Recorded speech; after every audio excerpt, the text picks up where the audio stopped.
আসসালামু আলাইকুম viewers, welcome back to my YouTube channel. আজ আপনাদেরকে দেখাবো খুব সহজ পদ্ধতিতে কিভাবে গরুর মাংস রান্না করতে হয়। এটা বিশেষ করে নতুন প্রবাসী ভাইদের জন্য অনেক উপকার হবে। তো চলুন শুরু করা যাক ভিডিওটি। প্রথমে আমরা আদা, রসুন, পেঁয়াজ এবং জিরা এগুলো পেস্ট করে নিয়েছি। এরপর মাংস কড়াইতে দিয়ে দিলাম। দেওয়ার পরে এই পেস্টগুলো মাংসের উপরে এভাবে দিয়ে দিতে হবে। সব কিছু একসাথে দিয়ে দিতে হবে। পরিমাণ মতো লবণ দিয়ে দিতে হবে। তারপর হচ্ছে যে আপনার এই যে হলুদ দিয়ে দিতে হবে সামান্য পরিমাণ। এখানে মাংস আমার 1.5 কেজি মতো মাংস আছে। তারপর তেজপাতা দিয়ে দিতে হবে, গরম মশলা, দারচিনি যেটা বলে, এলাচ ফল 4-5টা দিয়ে দিতে হবে। সামান্য পরিমাণ মানে গুঁড়া ঝাল পরিমাণ মতো দিয়ে দিতে হবে। তারপর রাঁধুনি গুঁড়ার মশলা, মাংসের মশলা যেটা আছে সেটাও দিয়ে দিতে হবে। সব কিছু একসাথে দিয়ে পরবর্তী তেল দিয়ে দিতে হবে। পরিমাণ মতো লবণ দিয়ে দিলাম, তারপর তেল দিয়ে দিতে হবে। দেওয়ার পরে একসাথে ভালো করে সব মিক্স করে নিতে হবে মাংসের সাথে। তেলটা এবার দিয়ে দিলাম। দেওয়ার পরে এবার মাংসগুলা সব কিছু একসাথে ভালো করে মিক্স করে নিতে হবে।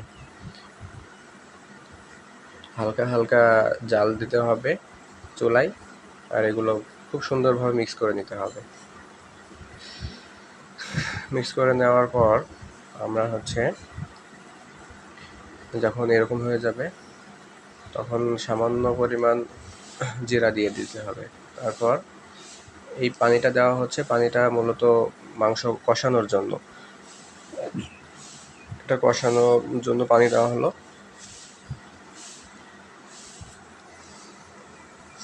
মাংসটা যখন খুব সুন্দরভাবে কষানো হয়ে যাবে তারপর মাংস সামান্য পরিমাণ ঝোলের পানি দিয়ে দিতে হবে, মানে যতটুকু ঝোল রাখবেন ঠিক তেমনভাবে ততটুকু। এবার আমরা মাংসটা ঢেকে দিব। ঢেকে দেওয়ার পর এই যে 15 মিনিট পর আমরা খুলে দেখি এই অবস্থা। মাংসটা কষানো প্রায় হয়ে গেছে। চুলার জালটা মানে খুব বেশি জোরে না, মিডিয়াম করে দেওয়া ছিল, তো এখন একটু মানে জোরেই দেওয়া হয়েছে। তো আমরা এখন মাংসটা খেয়ে দেখব যে মাংসটা খুব মানে সিদ্ধ হয়েছে কিনা বা লবণ ঝাল এগুলো সব কিছু ঠিকঠাকভাবে হয়েছে কিনা আমরা খেয়ে দেখব। তো হ্যাঁ, মাংসটা আসলে অনেক সুন্দর স্বাদ হয়েছে, সিদ্ধ হয়েছে, লবণ ঝাল সব কিছু মানে অ্যাডজাস্ট হয়েছে আর কি। অনেক স্বাদ হয়েছে মাংসটা, আমরা খেয়ে দেখলাম, অনেক স্বাদ হয়েছে। তো আপনারা চাইলে বাড়িতে এভাবে রান্না করে দেখতে পারেন। আর বিশেষ করে যারা নতুন প্রবাসে গেছেন সেই প্রবাসী ভাইদের জন্য অনেক সুবিধা হবে আর কি এই ভিডিওটি। তো আমার ভিডিওটি ভালো লাগলে অবশ্যই আমার চ্যানেলটি সাবস্ক্রাইব করে দিবেন এবং নতুন নতুন এভাবে ভিডিও পেতে পাশে থাকা বেল আইকনটি ক্লিক করে রাখবেন, যাতে আমার নতুন নতুন ভিডিও আপলোড করলেই সাথে সাথে আপনাদের ফোনে চলে যায়। তো ভিউয়ার্স, এবার আমরা ঝোলের পানি দিয়ে দিলাম। এবার আমরা আবার 10 মিনিট মতো ঢেকে রাখবো। তারপর আমাদের মাংসটি সুন্দরভাবে রান্না হয়ে যাবে।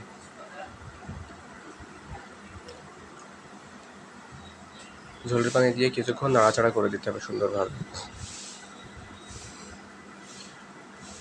তো ভিউয়ার্স, দেখুন আমাদের মাংসটি কিন্তু রান্না হয়ে গেছে। এই যে আমরা দেখুন কত সুন্দর কালার হয়েছে। মাংসটি খেতে কিন্তু অনেক স্বাদ। তো আপনারা চাইলে বাড়িতে এভাবে রান্না করে দেখবেন কেমন লাগে, রান্না করে খেয়ে দেখবেন। তো ভিউয়ার্স, দেখা হবে নতুন কোনো ভিডিওতে। ভালো থাকবেন। আল্লাহ।